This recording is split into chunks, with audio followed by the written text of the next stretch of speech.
From Washington, D.C., this is Middle East Focus.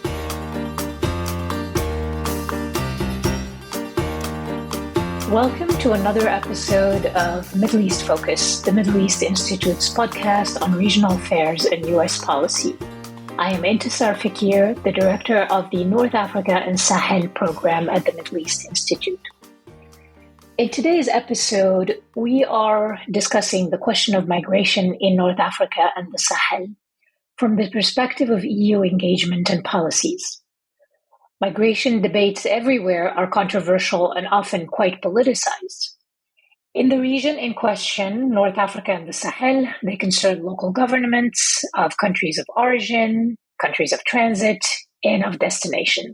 European countries, in many cases the desired destination, play a big role in setting the tone and approach to migration policies in North Africa and Sahel countries. And that's what we will be discussing today. But at its heart, migration is about humans, often wanting to escape what is either a dangerous, threatening, or disadvantageous position.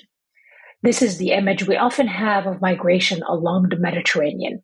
People risking their lives on small boats in precarious conditions to arrive to what they view as safe harbors in Europe.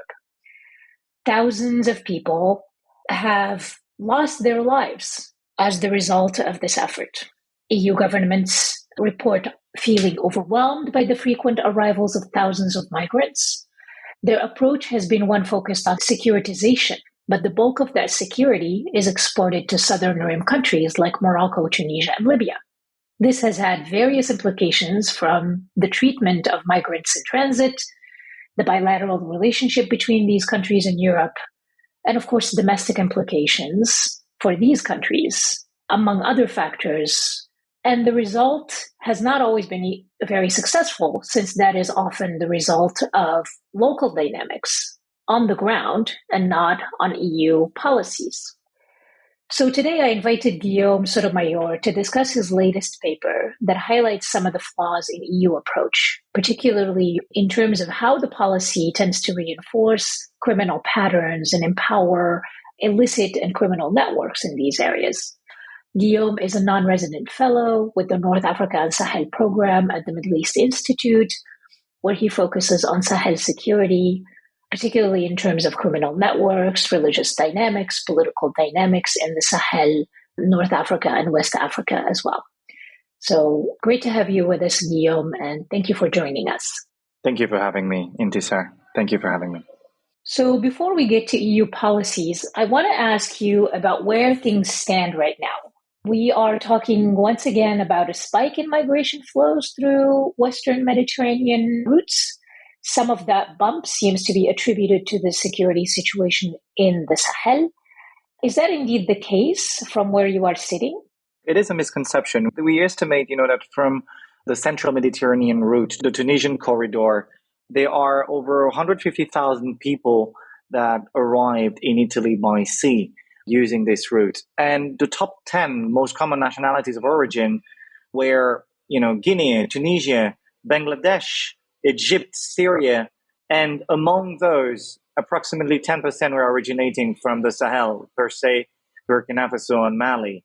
So I wouldn't say, that it is accurate that the largest swath of migrants were originating from the Sahel in general. However, which is quite interesting, is that a lot of these migrants were starting their deadly passage from the beaches of Tunisia. But since the early 2024, it seems that the route is shifting again towards Libya, especially the west of Libya. That we know that the humanitarian condition, the condition of detentions of migrants, and the suffering of asylum seekers under the pressure and the repression of local militias and local coast guards are absolutely terrible on all accounts, and according to the reports from Doctors Without Borders and many other investigation and organizations. So you mentioned the case of Libya. Of course, Libya has had a lot of engagement with the EU, particularly on the basis of the pressure from migration. And you, in your paper, you are quite critical of the EU's externalization of border security. But you also take issue with what you call the stabilization narrative that is adopted by international aid groups, that has enabled some of these anti-migration policies, which, as you point out, in many cases have largely failed. Can you explain a little bit the link between the stabilization narrative and the EU policies and sort of generally this externalization of border security, and talk about the impact that that's had on flows and on the conditions in some of these transit countries? I think we're touching here the heart of the issue. Why? Because actually the stabilization narrative has been used by the EU as a communication tool in order to say we are reinforcing and we are deliberately cooperating with local authorities or local para-public forces, either directly or indirectly, such as with the Directorate for Combating Illicit Migration, the DCIM, from the Ministry of Interior in Libya. And we're cooperating with this pseudo-public institution in order to reinforce on paper their capacity to ensure peace, a form of stability, a form of containment of violence, and to reinforce again the capacities of the state to run, itself and to administer its public services, with the assumption by doing that, migration flows would stem. Actually, what happens on every account, and I think that unfortunately most of European leaders are quite conscious of and making voluntarily these decisions.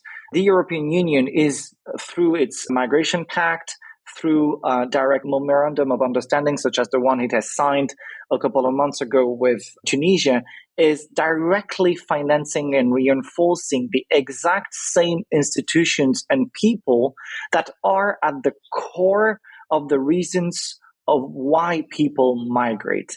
These institutions and people are conducting actions on the ground that do reinforce migration flows. And this is what the essential message I want to send here is that beyond any kind of legal and humanitarian considerations, these policies, Intissar, are dramatically failing in the sense, for instance, that a lot of migrants from Central or West Africa or the Sahel are traveling to Libya or sometimes even to Tunisia or Egypt to find work there.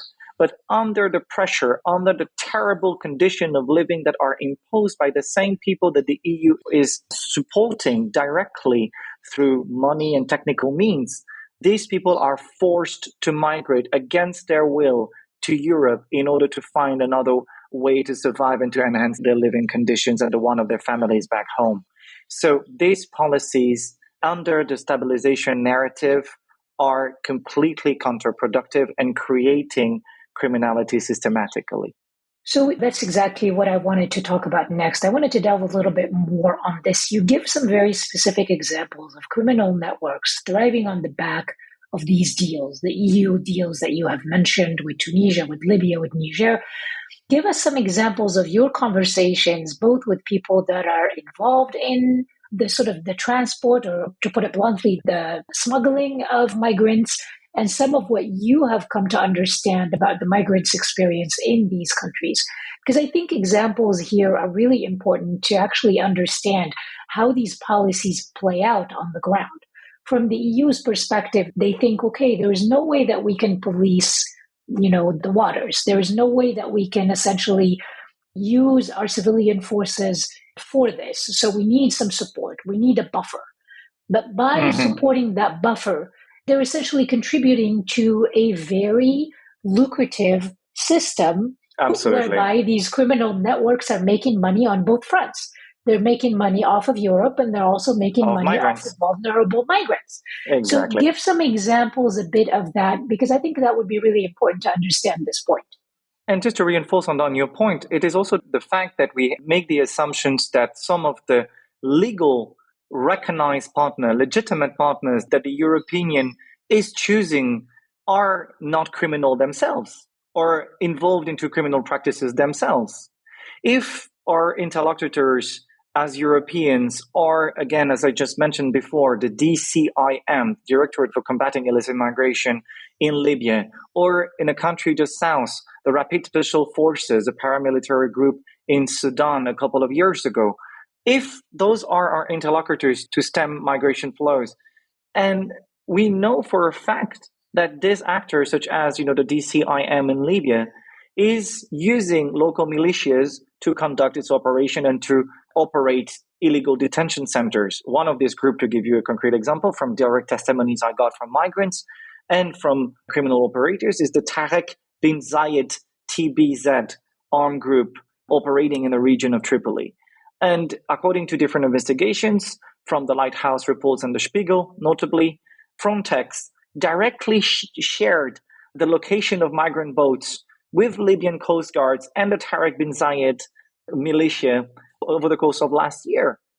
What does it mean concretely? It means that this militia was able directly to take over, control, to take advantage of these young migrants, detain them in illicit condition, exploit them, and extract illicit resources out of them, and then under the table to release them in order to actually incite the European Union to pursue its support towards them and to increase the money that they would receive. And we've seen that pattern in Intissar, if I may, in other parts of the world. We've seen that pattern happening in Turkey.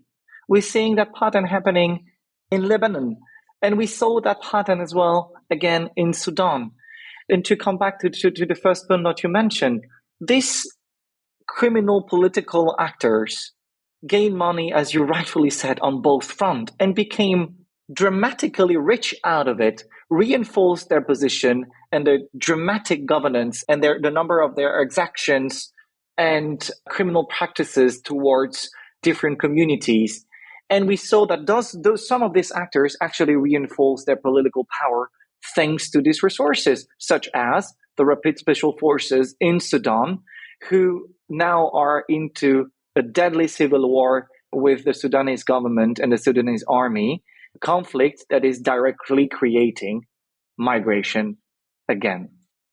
Yeah, so I think we need to differentiate a little bit, because what you are saying makes perfect sense in context like Libya and, like Niger, where you have a sort of a weaker centralized power. But can you explain a little bit how it plays in sort of what we tend to think of as stable central governments, like Tunisia, for example? How does this sort of complicity between government and between illicit networks work in context like that? So I think your question is particularly, again, interesting and important. Also, if we want to see what is happening in other contexts beyond North Africa and the Sahel, what is happening there is that actually migration becomes as well a geopolitical issue. It becomes an issue that is sometimes vital for governments to stay in power. How so? Because actually the level of money that they're getting from the EU out of it sometimes becomes a lifeline upon which actually they depend. Such as in Tunisia, when it received over €1 billion from the European Union, linked to, and I put, of course, in brackets, the migration issue. So this issue becomes very often, not only financially, but sometimes even on ideological or political or social level, a critically important issue for the government itself, upon which it dances and plays with, in my view, dramatic terms, such as, again, the government in Tunisia, which both manipulated this topic in the general opinion and generating racist abuses against asylum seekers and migrants in Tunisia, but also used it as a political weapon, a political leverage, a geopolitical leverage to obtain on very short notice an extremely important amount of financial resources, but not only Intissar, not only financial resources, also geopolitical support, in the sense a form of geopolitical impunity. And that's why also creating a situation where the European Union would be so dependent on the Tunisian government for managing in one way or the other the migration flows, that the EU would also become more complacent towards a certain number of political abuses and political practices that should be condemned from the government. So I think this is why, again, the complicity sometime, or at least the tolerance of central governments with some of its own administrations, some of its own, decentralized bodies, implication into criminal practices, such as the one we just talked about, is intrinsically linked to their own political and geopolitical interests. It's a very legitimizing kind of relationship, and it's a very legitimizing topic when you have essentially the president of Tunisia getting almost unconditional support from Europe because of this point, but at the same time, he's using the migration debate in a way that we haven't really seen in North African countries to gin up these sort of nationalistic feelings. I mean, there's always been, of course, there's always been racism, there's always been socioeconomic dynamics that have been at the heart of a lot of the interaction between migrants and local populations in North African country. But we are now seeing, especially in Tunisia, and I think arguably also in other places as well, we're seeing this sort of layer of nationalism and nationalistic fervor that's kind of added to it, that's been added to it, that I think is going to be detrimental for these countries' own domestic dynamic long term, because you can attack migrants one day for the perceived harm that they're doing to your national composition, etc., and then down the line that becomes a weapon that you can use against other groups as well. So that's one part of it. As I hear you talk about the EU's approach, I cannot help but think, and the EU has always had the same approach to migration. Externalize border controls, let these countries deal with it. Of course, it wasn't, back in the 80s and 90s, the numbers were different. The dynamics, the geopolitical dynamics were different. The local dynamics, the push factors were, of course, different. But the EU's approach remains the same. And the same approach that does not bear fruit, but that also has a big impact in terms of who gets elected in a lot of these European countries, because you see they run on very anti-migrant rhetoric, and at the same time, their approach doesn't change. So I guess it's a bit of a question that might be difficult to answer, but I'm very curious to hear from your perspective, what is it going to take for them to change this approach? This approach is very security-centric, as you just mentioned, right? It is security-centric because actually the EU is incapable right now of having an integrative approach, having, I think, a nuanced approach towards migration. It is almost impossible in the European Union right now, and even more over the course of the past few years, to talk about migration in positive terms, about everything it brings to societies in terms of, again, it is objectively, bringing positive outcomes economically, socially, culturally, politically, but it is extremely, difficult to put that forward. It is extremely difficult to put that forward when societies do not have, I think, a coherent, cohesive national project or European project to project themselves in. Project where they have themselves a place and other people as well around them. So I like very much the word of Claire Rodier, which is an excellent researcher on migration. And she puts that forward in the fact that if you're not sure about who you are yourself in this globalized world, if you don't know what your place is, if you're not solid in what your society is and what you want it to be, it is very difficult to actually integrate people from different regions of the world, from different cultures and religions. And so right now, I think the EU is responding increasingly, and I think it is pushing, its logic to extremes that were unseen 20 years ago, 10 years ago, pushing the border south more and more, refuting humanitarian law in terms of rescue at sea in the Mediterranean. It is pushing its logic to extremes in order to satisfy its own public opinions. But it is, again, a logic, and this is what I want to, again, stress out. That is, I'm not saying, again, that's a message to the people from perhaps other political opinions than mine. I want to say this. I want to say that beyond moralistic stances, but beyond just the respect of human lives and human beings, the way that we are implementing these security-centric approaches, these stabilization approaches, and these anti-migration policies do not work. They only create more migration. So even on a extremely conservative approach, even on a very, I would say right-wing lenient approach of migration, it is simply not working. And so migration will continue.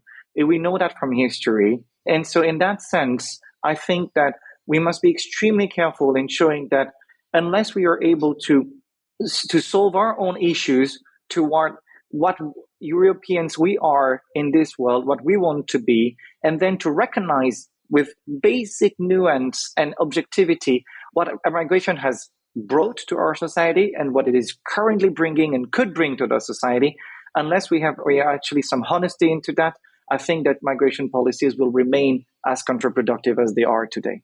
And with that, I'm afraid we have to leave it here for today. Thank you, Guillaume, for joining me today. Guillaume Soto-Mayor, a non-resident fellow with the Middle East Institute's North Africa and Sahel program. And I'd also like to thank our producer, Elliot Sanders, for his work on this episode. I hope you enjoyed our discussion. For more North Africa and Sahel content, please check out our website, www.mei.edu.